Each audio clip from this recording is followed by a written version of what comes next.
Tourism നമ്മൾ ഓണാക്കി അതിനിടയ്ക്ക് ആളുകൾ വന്നിരുന്ന് കണ്ടിട്ട് പോവുകയും ചെയ്യുന്ന സ്ഥലമല്ല. അത് ലോകത്തിൻ്റെ പല ഭാഗത്തു നിന്നോ ഇന്ത്യയുടെ പല ഭാഗത്തു നിന്നോ അവർക്ക് കേരളത്തെക്കുറിച്ചുള്ള ഒരറിവ് വെച്ച് അവരിങ്ങോട്ട് വരുന്നതാണ്. അത് ആ അറിവ് നമ്മൾ കൊടുക്കുന്നത് തന്നെയാണ് കുറേയൊക്കെ. അതിനാണ് മാർക്കറ്റിംഗ് എന്ന് പറയുന്നത്. നമ്മളുടെ നല്ല മാർക്കറ്റിംഗ് ആണെങ്കിൽ കേരളം കാണണമെന്നുള്ള കൊതി കൂടുതൽ ആളുകളുണ്ടാവും.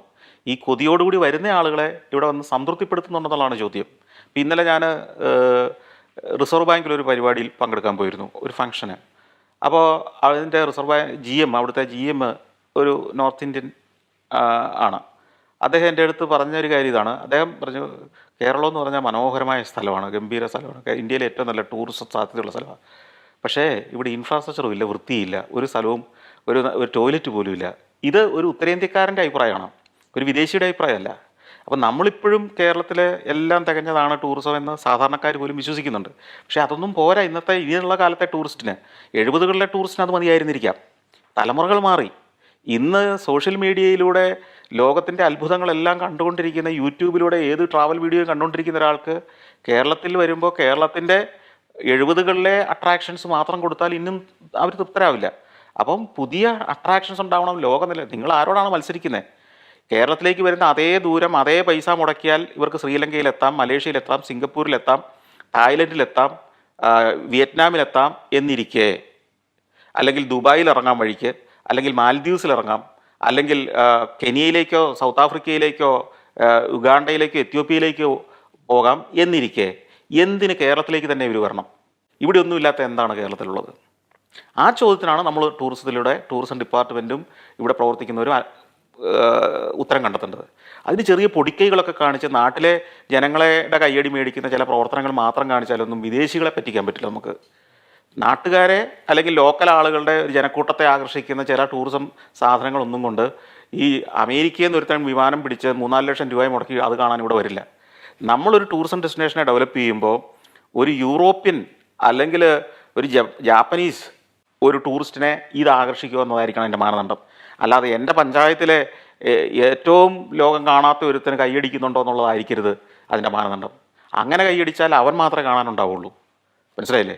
ടൂറിസം എന്ന് പറയുന്നത് നമുക്ക് വേണ്ടി ഉണ്ടാകുന്നതല്ല.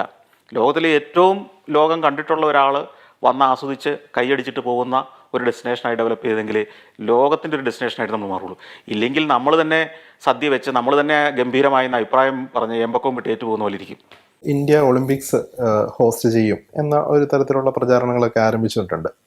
അപ്പോൾ അങ്ങനെ ഒരു വലിയ കായിക മാമാങ്കം അല്ലെങ്കിൽ ഒരു വലിയ കായിക ഇവന്റ് ഈ ഇന്ത്യയിലേക്ക് വരേണ്ട ആവശ്യമുണ്ടോ? അത് വെച്ച് കഴിഞ്ഞാൽ അതിനെന്തായാലും ഒരു അതർ സൈഡ് ഒരു വലിയ വിമർശനം ഉണ്ടാവും. ഇത്രയും പൈസ മുടക്കി നമ്മളിത് ഹോസ്റ്റ് ചെയ്ത് ഇത് ഇത്രയും പട്ടിണിപ്പാവമുള്ള രാജ്യം ചെയ്യേണ്ട കാര്യമുണ്ടോ എന്നൊരു ചോദ്യം എന്താണെങ്കിലും ഉയർന്നു വരും. അത് അങ്ങനെ ഒരു ഇവന്റ് ഇന്ത്യയിലേക്ക് വരുന്നത് വളരെ നന്നായിരിക്കുമോ?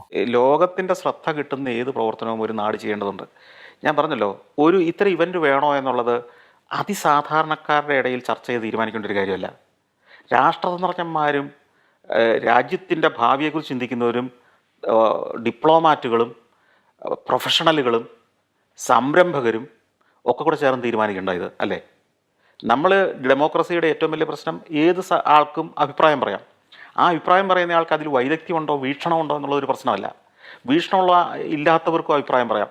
മാധ്യമ സ്വാതന്ത്ര്യത്തിൽ വീക്ഷണമില്ലാത്ത ഒരു മാധ്യമ പ്രവർത്തകനും അഭിപ്രായം പറയാം. അത് ജനങ്ങൾ മുഴുവൻ കേൾക്കുകയും ചെയ്യും. എന്നാൽ അതാണ് ശരിയെന്ന് നമ്മൾ വിശ്വസിക്കുന്നിടത്താണ് നമ്മൾ ഈ വർഷങ്ങൾ തോറും പുറകോട്ട് പോകുന്നത്. നമ്മുടെ ഇൻഡസ്ട്രി മുതൽ നമ്മളുടെ എല്ലാ മേഖലകളും. എന്തിനാണ് ഖത്തർ ഈ വേൾഡ് കപ്പ് അവിടെ നടത്തിയത്?